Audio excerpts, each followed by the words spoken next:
What's going on, everybody? Welcome back to the Blitz Angle. My name is Ryan Linkletter, and I'm here with Dan Loya today. We are talking Rams and 49ers. And Dan, very unexpected good game last night between both these squads. Mac Jones did his best carry job, 340 yards, 2 touchdowns in the win. Kyle Shanahan had a great game plan to open it up, and it felt like the Rams were on their heels from the start. But honestly, I think the Rams still outplayed the 49ers. There's five big miscues that I look at on the Rams side of things that they lost this game. You had the 4th and 1, obviously, in overtime. That was a big one.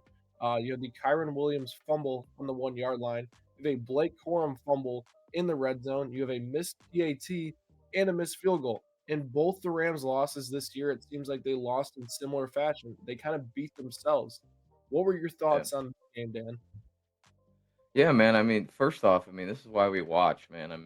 The Rams were huge favorites at home Thursday night, and 49ers came in limping. Both 3-1 record though, and they pull out a victory, man. Overtime, great game. My first initial reaction was the Rams like came out sleeping. I thought maybe Yeah. they were the 49 they knew the 49ers were limping as well, and I put in my notes first second quarter they came out sleeping. In the first quarter, the 49ers ran 22 plays on offense. They had 139 total yards to the Rams 7 yards. So they dominated the first quarter, and it just seemed like the Rams had trouble capitalizing. Just like you said, all the turnovers, and even in overtime, they had a chance to pull out a victory, and on 4th and 1, they got stuffed. So at the end of the day, yeah, these Thursday night games, you just never know what's going to happen. We can do all these research, but the game's played on the grass, on the turf, and the 49ers ended up pulling out the upset in week 5. Yeah, and I think everybody on our blitz team picked the Rams too, and that's like Yeah. 10 different people that all went Rid- Los Angeles Rams in that one. So that was a tough draw for a lot of us there, unfortunately. But what I will say though is, on the Rams side of things is, I mean, this passing offense when it gets going, it's so hard to stop. Yeah. Like Devontae and Mhm. Puka are just two different types of receivers, and it's a headache for opposing defense. Was what I'll say though. Kyren Williams on the ground just has been struggling this year. Blake Corum obviously did not play after he dropped that fumble in the backfield, and his playing time significantly dropped. He only finished with one carry, but Kyren Williams was a little bit ineffective the entire game. And receiving wise, like he had a ton of wide open throws, partly because of how the 49ers were defending Puka and Devontae. I mean, Williams has just not been that good this season, and I think we're going to get closer to Blake Corum getting more touches and Kyren Williams losing touches with how Williams has looked. I mean, he through 5 games, he hasn't really had a very productive game on the ground so far. His goal line work is not as good despite seeing a significant amount of red zone touches.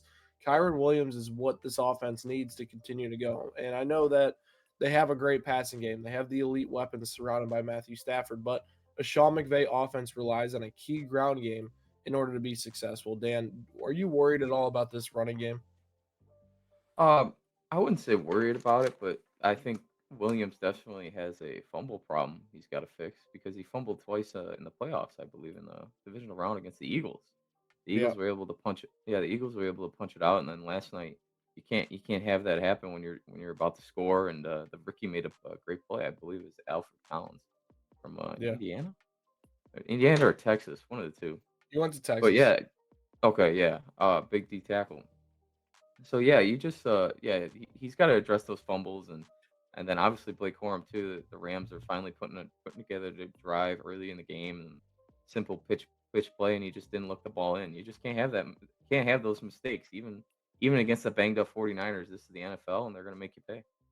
Yeah, and it's not like the 49ers have a bad roster still, especially on the defensive side of it. And I know they're missing Nick Bosa and they had a few injuries in this game, but this is still Yeah, an incredibly talented defense that gives them a shot every single week. And they made things difficult on the Rams at times. And obviously, the Rams beat themselves here and there. The Rams are like at 7 yards of play with the 49ers only at like 4.6. It's kind of a crazy difference for a team to lose despite being that efficient on offense. And they found a way to do it. And with the 49ers on the defensive side of the ball before we kind of switch sides for both of them, I think the 49ers, like defensively, I understand they won this game, but I'm a little bit concerned. I think they have a great favorable schedule going forward, but this team wants to win Super Bowls. And I don't know if this is a Super Bowl caliber defense. They are going to struggle without Nick Bosa. They can't continuously rush the passer now without him. They're going to have to find a way to get an edge rusher at the deadline if they are going to go over the hump from a playoff team to a Super Bowl caliber team.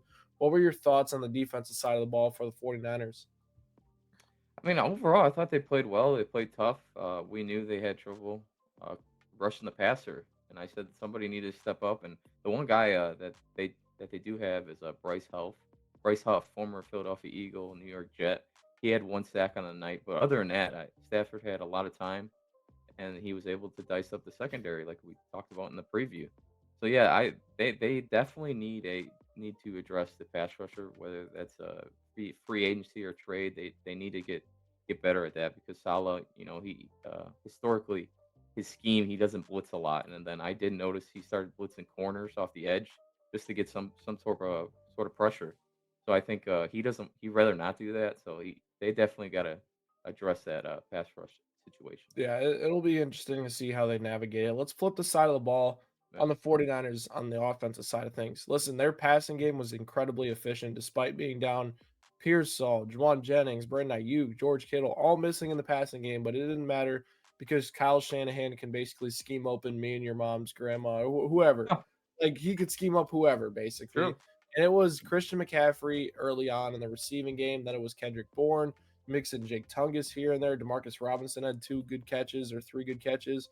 Like they did a great job of mixing it around. Mac Jones was incredibly comfortable in this offense despite being down so many players.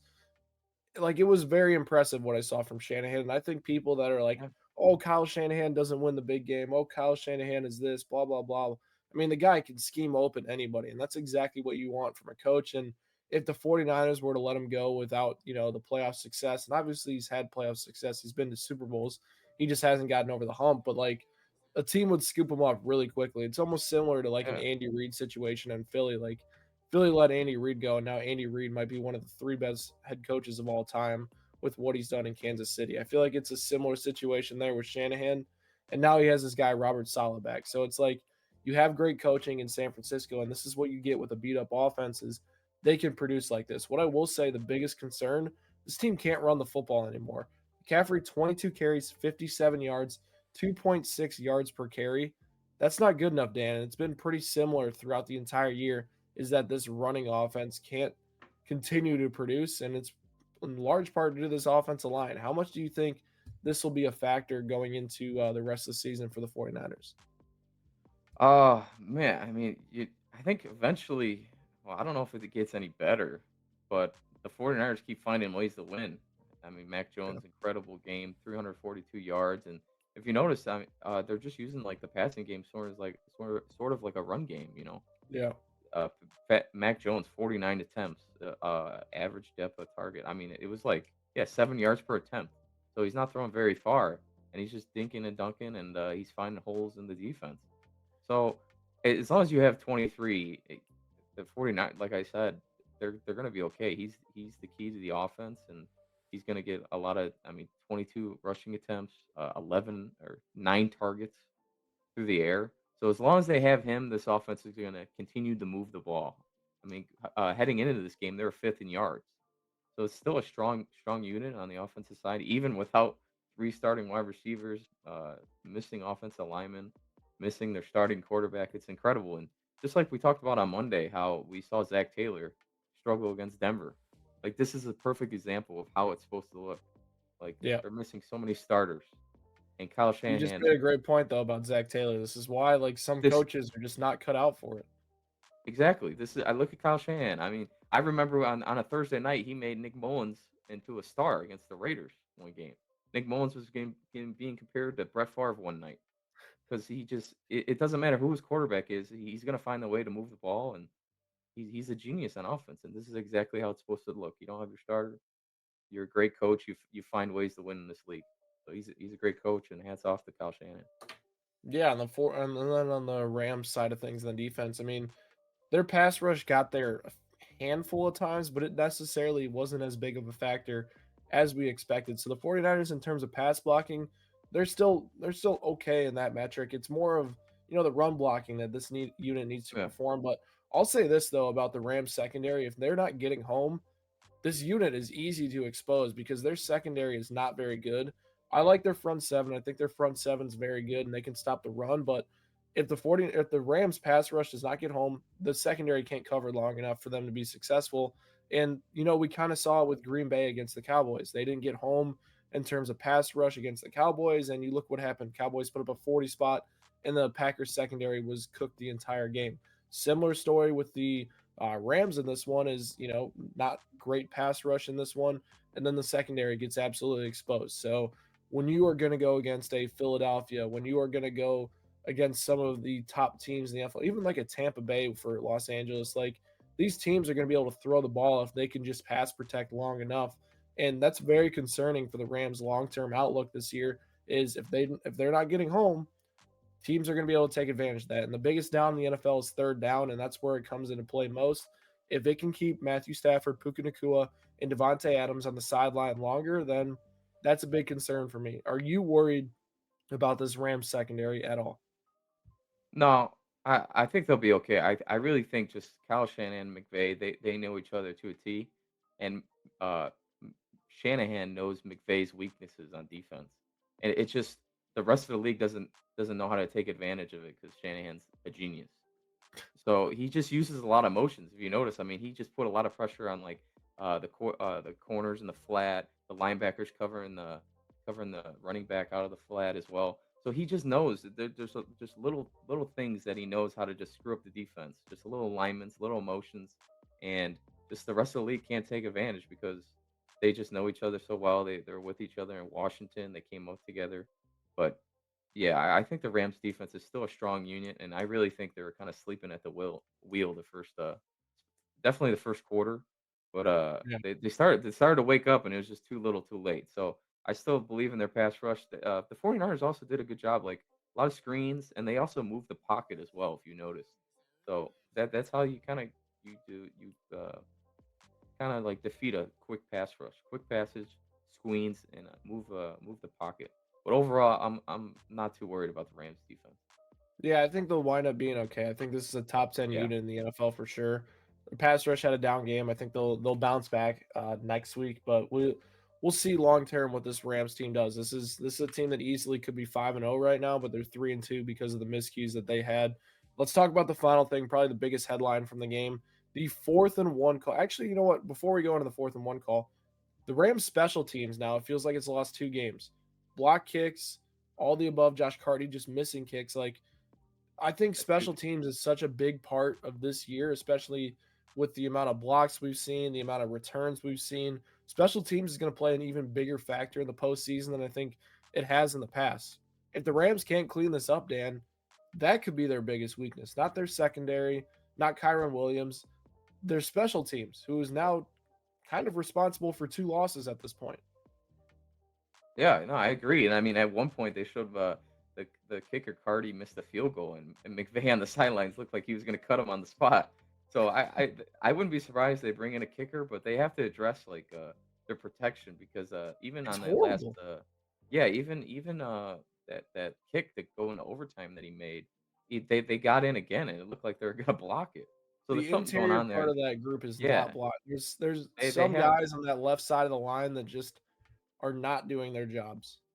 Yeah, they have to address that. They gotta alternate some people because it's not working right now.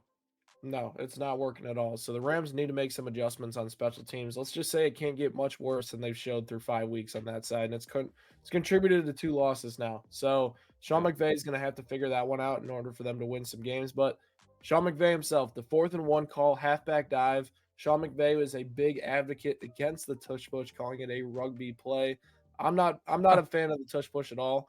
But at this point, like you just have to take advantage of it until it's banned next year. The 49ers even did it with Mac Jones and a bum knee. And we've seen Stafford run QB sneaks in the past, and McVay decides halfback dive, 4th and 1. The other thing, too, is you have 2 elite receivers in Matthew Stafford in the passing game, and the passing game is working the entire day.